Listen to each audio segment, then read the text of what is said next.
國安法喺香港通過咗之後，香港人仲可唔可以好勇敢講一句：成功之前，我哋絕對唔可以放棄夢想。堅持換來嘅係夢想，定係最終只有夢同埋想？鄭松泰議員到底係一位熱血公民，定係好似其他人所指嘅冷血無恥？我哋等佢講俾我哋知。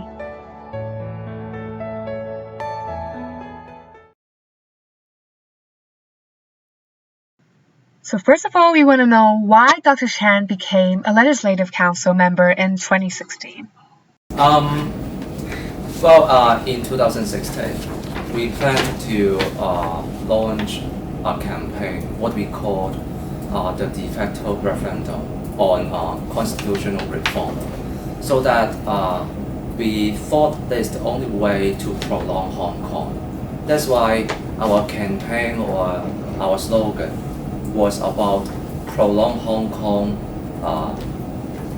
in and after 2047, and so that's the core reason why I could join the alliance that time.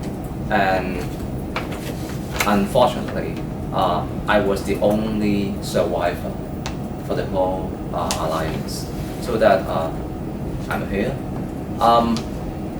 That's also meaning that the council member or the position was a kind of means to us to achieve the end through the social mobilization of our campaign as to achieve the constitutional reform in the council. So how would you categorize your political spectrum under the three main ideological blocks? We will consider ourselves as communitarian. That means on one hand, we try to promote liberty and freedom. On the other hand, we try to preserve what we cherished as a community and our culture. Yeah, that's the meaning of communitarian means. In mid-July, Civic Passion refused to join the opposition camp to differentiate itself against other pro-democratic parties. Isn't the participation in Democrats' primaries an ample opportunity to reflect your supports from voters? To join the so-called 55 plus campaign of the pan-democratic camp, I think there must have one agreement among the participants. But first, we could not see that. Not all the participants of the campaign, they agreed with single agreements. And I think that's the most important point we have to consider. If you could not have agreed as a kind of so-called agreement anyway, then how can you claim you are trying to achieve the same goal? And that's the first consideration. And second, I don't think it's about ideological discussions. It's all about the party interest among that groups. And so we thought that we better to focus on our own work and agenda so as to avoid this kind of interest conflicts amongst the pro-democratic parties or the pan-democratic parties. And we thought that that is the best way to keep distance with these kinds of interest conflicts to us. How would you view criticism saying that when you keep a distance from both the traditional pan-democrats and other localist lawmakers who resorted to more confrontational antics in the chamber, you would be implying that your views run counter to theirs? No. Not sure right now in the council there is so-called a localist representative. And I think, well, one message we have to make clear. We are the only party, we have our agenda, and we try to promote the constitutional reform. And why our constitution is important? Because there is the foundation for us to protect our basic human rights. And to the other pan-democratic groups, and also maybe you think of like some localist representatives in the council, I don't think they have that kind of like concrete political agenda. For example, if you try to mention what civic party or what democratic party they try to promote, I cannot summarize a sentence to you. And that's the problem. That means like Hong Kong right now, the pan-democratic like parties, we are facing one core issue. We lost our political mandate because of the political ideological issue. And so, refer to your question, then in the council, why I need to like focus on our own work? Because like our followers, our supporters, I think they believe us first, and also they know our political agenda. That is like what we try to promote and materialize in 2016, but we failed. And so these years, what we can do is we try to preserve those people or the followers, we have the same thinking and belief. What role do you see yourself holding during the battle for democracy? What we have to clarify first is during the battle of democracy, I think it's too high profile. What we have to ask is if Hong Kong democratic movement is still right now or ongoing or not. But at least, what role I try to do in the council is that I hope that in the council, through our speech, through my speech, and also our questioning, then we can try to preserve critical political propaganda through common sense. You know, in the council, most of the time, what you saw on the television was about kind of like performance. It was performance indeed. What we try to promote is not only the performances on the television that the general public, you saw what was happening in the council. It's through our work that we try to promote a more or less reasonable arrangement and also vision of Hong Kong society. That's why the previous question you asked me, what's the differences between us and also the democratic parties? At least we thought that, okay, we think ourselves, we have our vision. What's the meaning of best Hong Kong society? I don't know what they were thinking, but in the council, that's my role. My role is to promote the way how Hong Kong can be promoted, how Hong Kong can be deserved to be better through common sense thinking. So that's why I cannot claim that, well, there's a kind of so-called battle for democracy.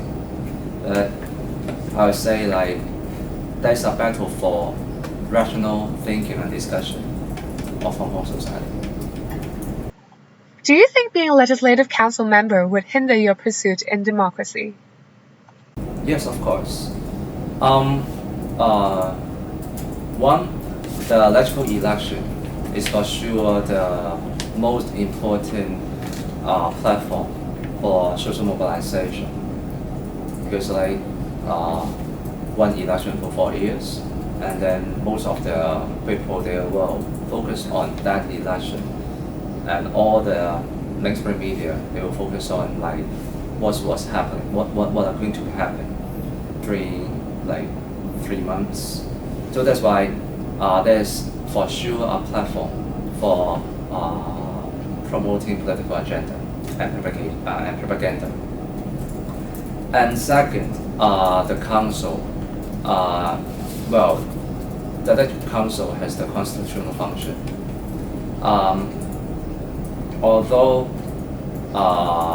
there are some like loopholes or weakness of our political system, we still make use of the so-called like limited public authority to voice out and also to focus on or to direct the general public discussions on certain issues.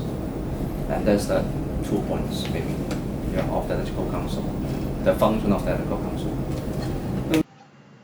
A few days ago, as authorities were vetting your candidacy bid for the coming Legislative Council election, you had apologized over the incident of inverting some of the national and regional flags that pro-establishment legislators have placed on their desks in the Legislative Council in October 2016. You had also promised to make changes, for example, by upholding the Basic Law, disagreeing with Hong Kong independence, and swear allegiance to the Hong Kong SAR government. Do you think your apology is in conflict with the core political advocacy of civic passion? In 2012, that's the time I defined of civic passion. And until now, our motto, one of our mottos, is to promote resistance through culture, or what we call cultural resistance, so as to avoid like Hong Kong to be mainlandized. This motto is quite important to us because we try to promote the idea that prolonging or preserving Hong Kong is not only one-dimensional. That means not only the political field or aspects. The core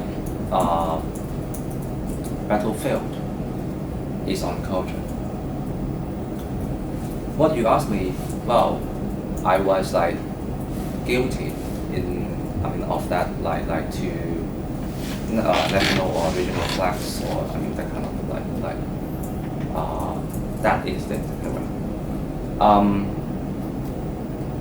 I don't think it's so-called like conflict with our core motto, because it somehow is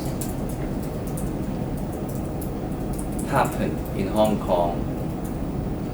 The political atmosphere has been changing, and so what we try to do is we try to direct more or less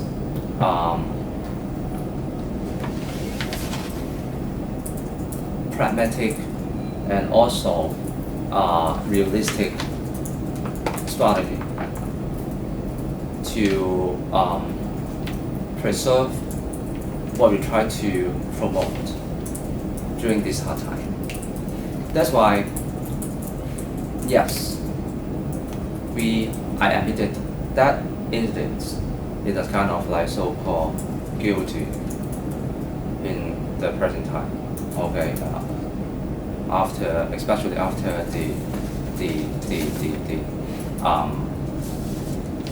the implementation of national security law.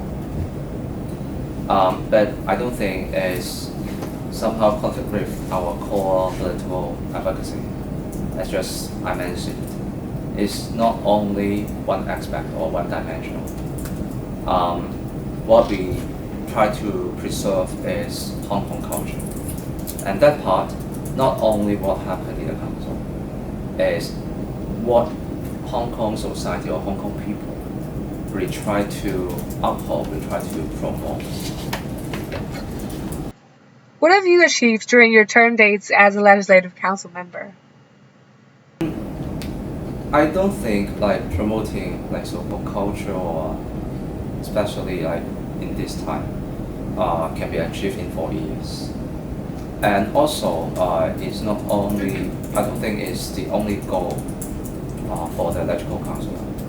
To us, maybe it is a kind of like lifelong battle. Lifelong battle is, you cannot claim like at one point there's Hong Kong identity. Because Hong Kong identity has been changing. Or we need to cultivate Hong Kong identity ongoing. So that's why you cannot say that, well, we achieve preserving Hong Kong culture. Once, even once we achieved the so-called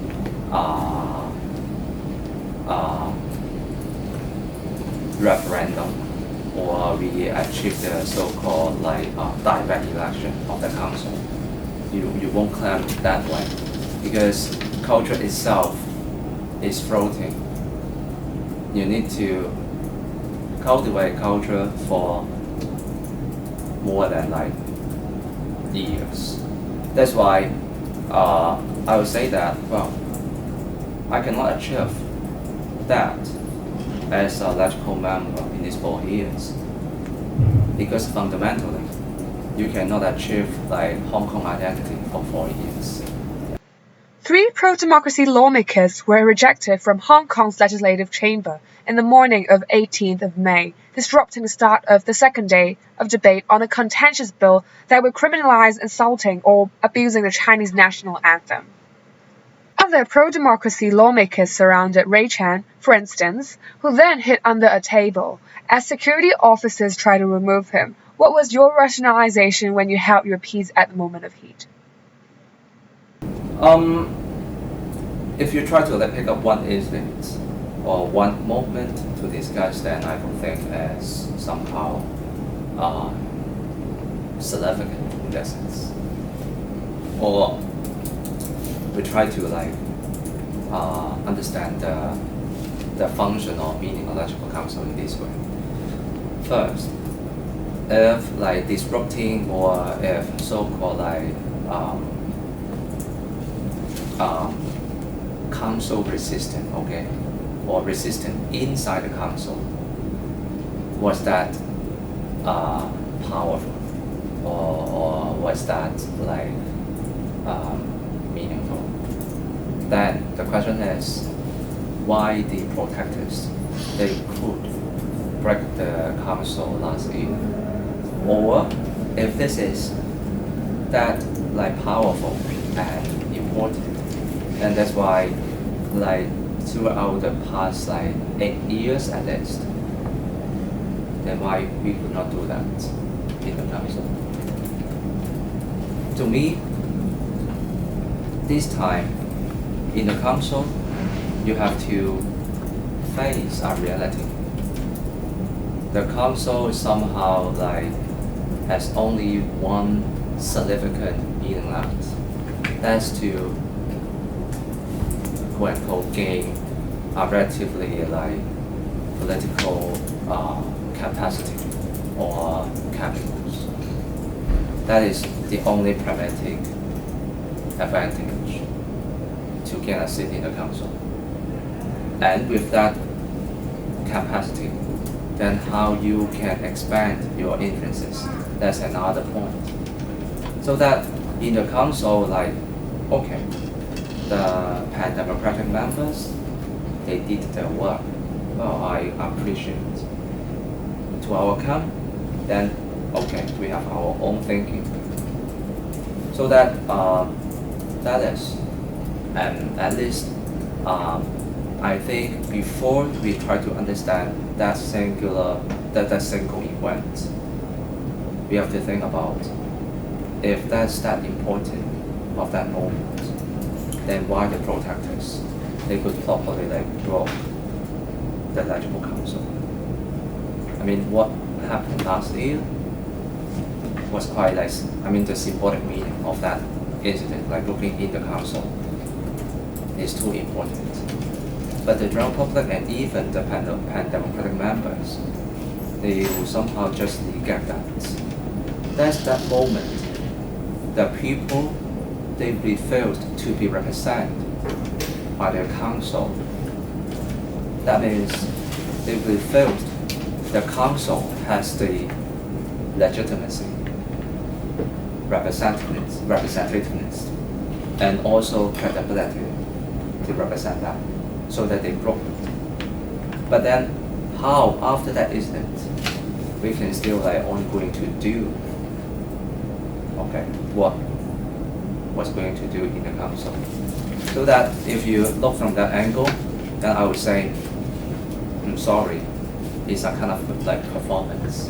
The general public, they accept that. That's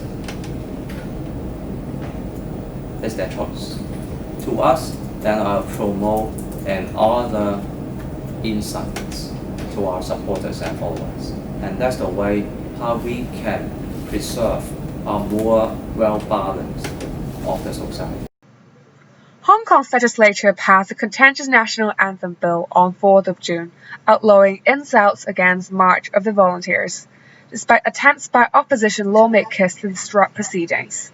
Dr. Cheng, you were the sole vote against the law. Why would you insist on voting futility against mainstream views, rather than to follow the rest of Pen Democrats to disrupt the voting process? Well, our supporters and also followers, they need me to represent them, their voice in the council.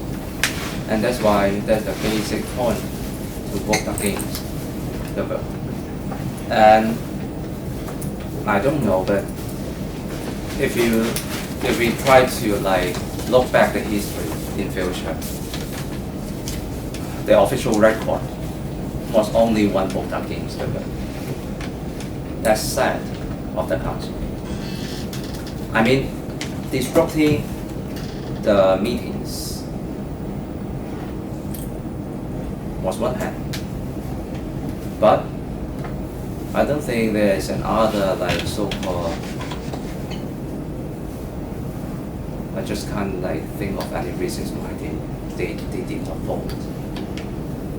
Even though you have their job, you're disrupting the meeting, but you are in the seat, then why you won't represent your supporters or your followers? So that's why the question is not mutually exclusive. I'm not sure if you know what I mean. I mean, on one hand, you can disrupt the meeting. Okay, but on the other hand, when you need to show your attitude, when you need to show your stance, then why you won't show that? So that's why after they vote, quite a lot of pan-democratic followers, they even though showed their respect to me. But I just don't think that's somehow reasonable, because I was only trying to do my own job based upon our supporters will, and that is the basic responsibility of a electoral member. One of your colleagues, Mr. Alvin Zhang, has his nomination ruled as invalid by returning officers on Thursday, despite the fact that he has explicitly disregarded the idea of promoting independence of Hong Kong. How would you view political censorship, especially after the new implementation of national security law? Firstly, political censorship has been here for almost 10 years. But especially after the national security law, it's not only political censorship. It's somehow a kind of political prosecution. If you did not obey that law. So that I won't think it's only a political censorship for freedom of speech or freedom of publication. It's somehow a kind of they just violate basic human rights.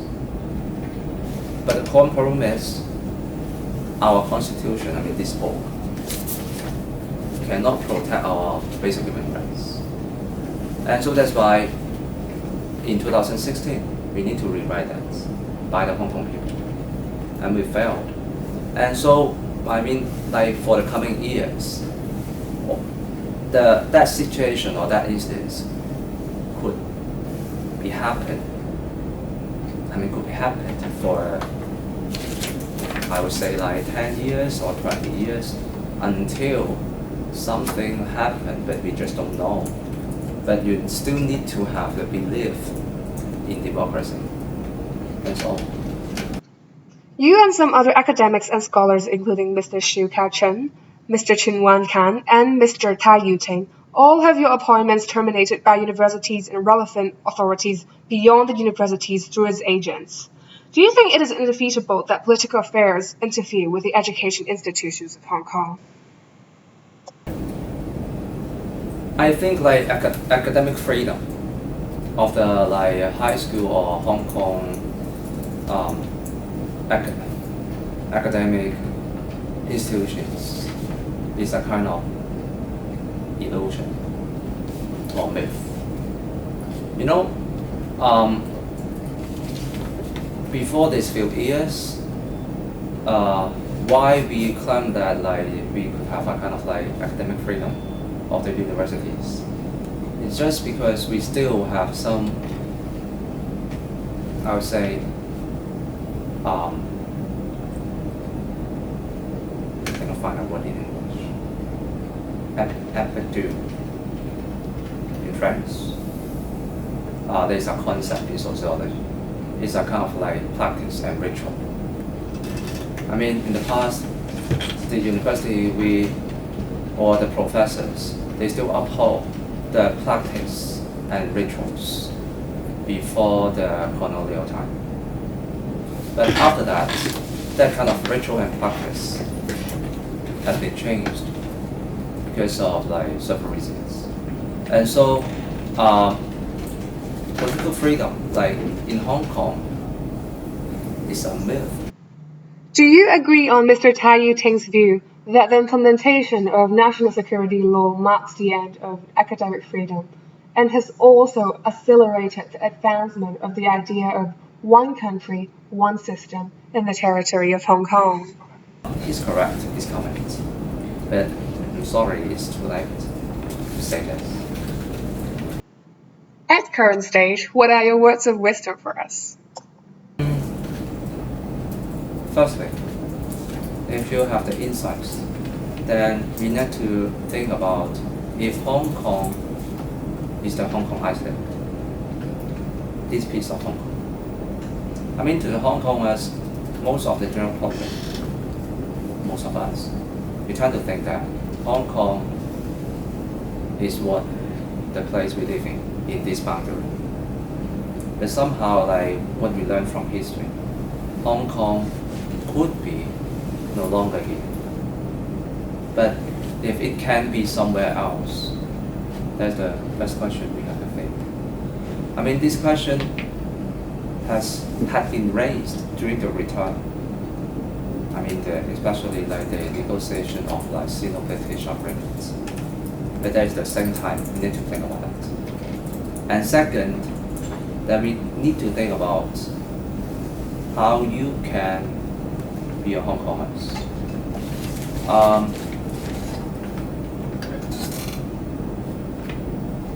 That means like you have the Hong Kong ID card and you can claim yourself a Hong Kong, or you still believe or you still try to uphold some kind of values we cherish, we try to promote to be a Hong Kong. At least you have the public responsibility, or we call the sense of provenance. And there's the core differences between us and the mainlanders. And so I would say like these two questions are far enough if you really think about that. Hong Kong, is this place only, or can be somewhere? And second, if you're willing to build Hong Kong from yourself and to be somewhere. 聽完鄭松泰議員嘅分析，香港未來又會係一個點樣嘅地方呢？等我哋下一集再同大家深入探討。